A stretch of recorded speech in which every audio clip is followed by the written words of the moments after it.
Everybody is mad, but the degree of madness differs from one person to another. When we look at the totality of the health sector, we feel, specifically when it comes to the other areas of healthcare provision, especially mental health, the government has not done enough.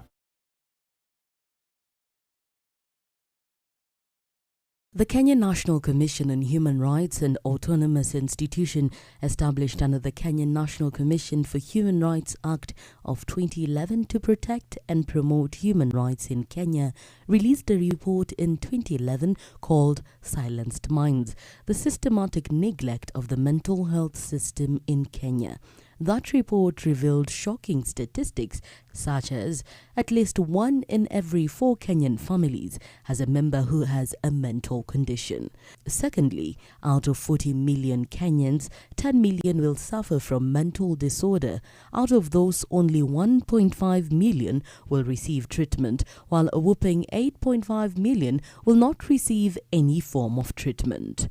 Now, that means that this is a problem that is really prevalent in the country and we can't run away from it. After the enactment of the new constitution in 2010 that brought in a devolved system of government, health was fully devolved to the 47 counties after the 2013 general elections. Some key sectors have been devolved, issues to do with early childhood education, health issues, some agriculture and all this. And we feel, and rightfully so, that our mental attention to issues of mental health is one of those areas that has been largely neglected.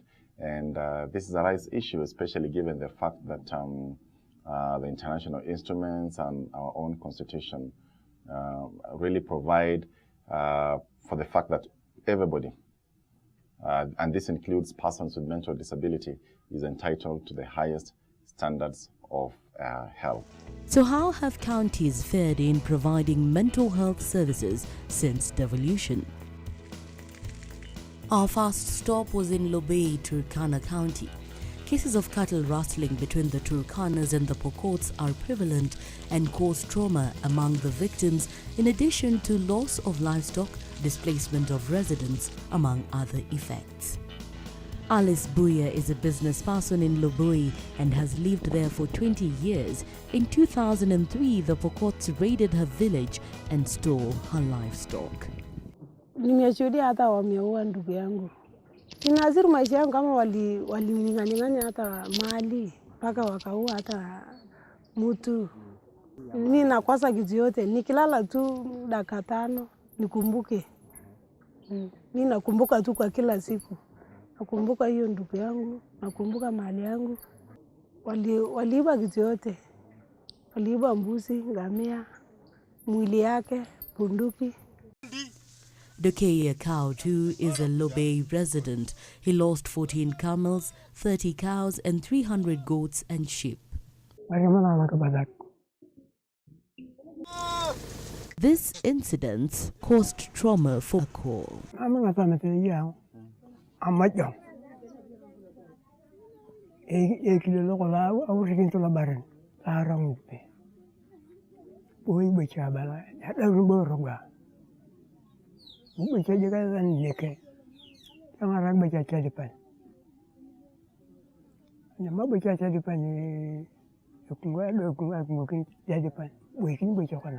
Buya sought medical attention for her trauma in Turkana. Nikigonjeka basi nikienda kwa hospitali wanasema uko na mawazo mingi. Ako, on the other hand, has not sought any medical treatment for his trauma. When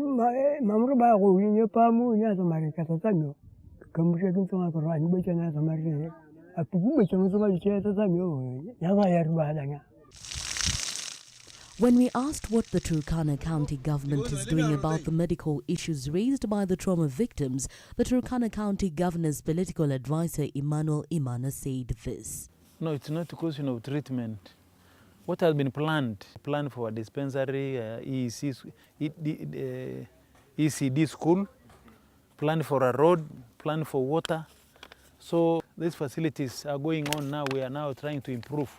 According to the Office of the Controller of Budget, an independent office established under Article 228 of Kenya's Constitution to oversee budget's implementation by both the national and county governments, Turkana County received 838.32 million shillings from Treasury in the first quarter of the 2015-2016 financial year. The county also raised 23.11 million shillings internally. It spent 66.68 million shillings to build and upgrade 60 dispensaries. Additionally, Turkana County's 2015 fiscal strategy paper lists maternal and infant health, prevention of HIV and sexually transmitted infections, strengthening of laboratories as some of its health priorities. Provision of mental health services isn't included.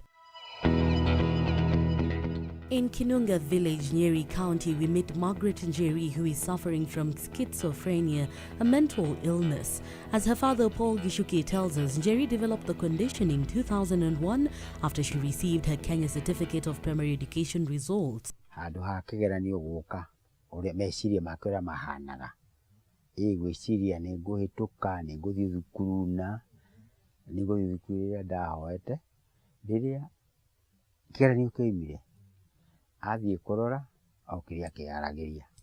Ikurigana na makiria ndageire tũracokire gũciona thutha ndetie mũtumia ũngĩ wa haha rĩ rĩu akĩnjĩra rĩu ambire kũndehera rĩu andehera riboti atĩ kũngenia atĩ gĩthũngũ atĩ nĩ hĩtũkĩte mathabu sayansi rĩu ndagwĩtio indo igĩrĩ niĩ ngĩcoka kuo ngĩmwĩra atĩrĩrĩ ndehera kĩgeranio ũrĩa kĩagĩrĩire nine nĩndeĩkĩire kĩgeranio kĩu nĩnjũĩ ũrĩa njarĩtie na Ngai wakwa. Still in Kinunga, we speak to John Mureithi and his mother Wangui, both also diagnosed with schizophrenia. Lilian Nyawere, Wangui's daughter-in-law and a nurse who takes care of them, says their denial is an obstacle to their treatment. The time I met her, she couldn't even work with other women. She was very violent. The family thought that it was a curse. So even the other children, they couldn't believe that she could get well because they believed it was a curse. Mureithi, I also found him, he was sick, but Mureithi couldn't refuse the medication. He was cooperative. But since the mother is not cooperative, and she tells him not to cooperate. Tiga kiongo kiu kindiaga na ni gutemwo rutumo rumite hau rugakinya hau ri ndikairitu ri nie no mugongo ndia mugongo na mugo majina na vetu na maguta tawa mutitu nie ndire no ngidakoragwo naki nie na ndiari handu mami ndari andu ara thibitari ndikana ati ndi murwaru ni no ukeri ukere. So I became like an enemy to them because they could even follow me. They wanted to beat me up because, yes, there was... No, but they tempted. So, like 3 times also, yeah. After, because I'm the one who was really injecting her, and even the son. But then, when I found my life was in danger, I relied on Kinunga Health Center. Yes, where they are the ones who usually come and inject her. Or when she takes the son there, they inject him, both of them. Nyawere's immediate family does not receive her attention just yet when she arrives home from work. Time-wise, like when I come from duty, I have to check whether they have food, whether they have firewood, how they are, health-wise, how they are. That is a day-to-day duty. Njeri, Wangui and Mureithi get treatment in Kinunga Health Center, but the facility lacks specialized care for mental illnesses. David Munene, a community health worker and counsellor in Nyeri, concurs. Like in our hospitals, we don't have general counsellors, mostly. Mostly general counsellors are very few. What we have is VCT counsellors and other counsellors. So now, mostly our client, the mentally sick people, or when they go to the hospital, they normally get drugs and go back. But I found that there is need to have counselors to talk to them because there is more to taking drugs. According to the Office of the Controller of Budget, in the 2014-2015 financial year, Nyeri County received 4 billion shillings from Treasury and raised 680.7 million shillings internally.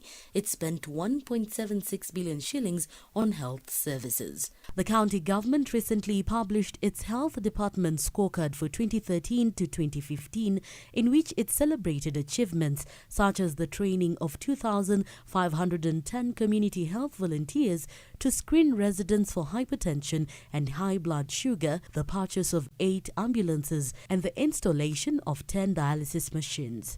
However, there was no mention of the status of mental health services provision.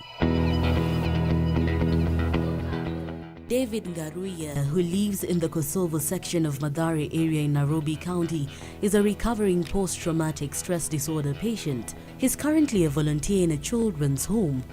Nakumbuka kuna wakati kulikuwa na post-election violence 1992 pale Enesubuki ya Narok, ambapo baba yangu alipoteza maisha, akakatwa kichwa na Wamasai.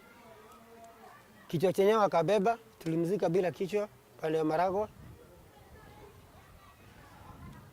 Tangu nitoka huko Narok ndio nilianza kuwaza kuhusu hiyo. Watu wakaona kama nimechanganyikiwa, nikaanza kuhubiri. Hata masaa sio kubalika, nikienda mahali nikute matanga, naanza kuhubiri. Nikikuta walevi pia nahubiria. Sasa bibi yangu wakaona kana kwamba nimechanganyikiwa. Ndio nikalazwa pale Mathare. According to the Ministry of Health, Mathare Level 6 Mental Hospital is a national referral hospital under the national government. A Level 6 hospital provides specialized services. Katika hiyo hali ya matibabu, unakuta kama kwamba kuna manases ambao wanatoka sana sana Nairobi Hospital, wanakuja pale, tuseme ni kama kujaribu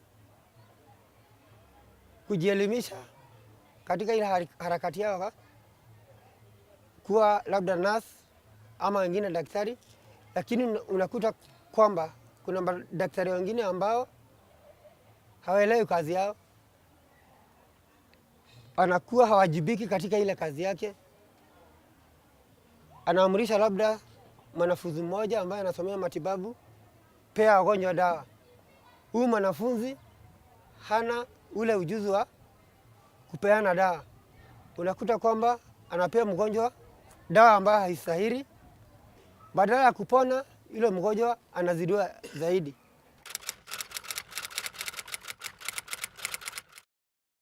So how has the Nairobi County government fared in providing mental health services to its residents? Efforts to get answers from the Nairobi County government too were unsuccessful.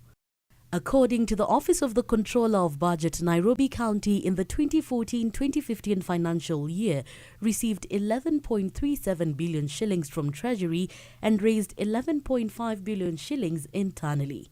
It budgeted 4.32 billion shillings for health services. Again, mental health services are not a priority in the county's 2016-2017 fiscal strategy paper, in a list that includes increasing health personnel and providing fumigation services.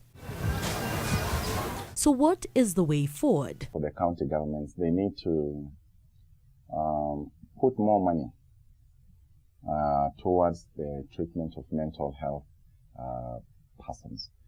Like I said earlier, this is something we can't run away from.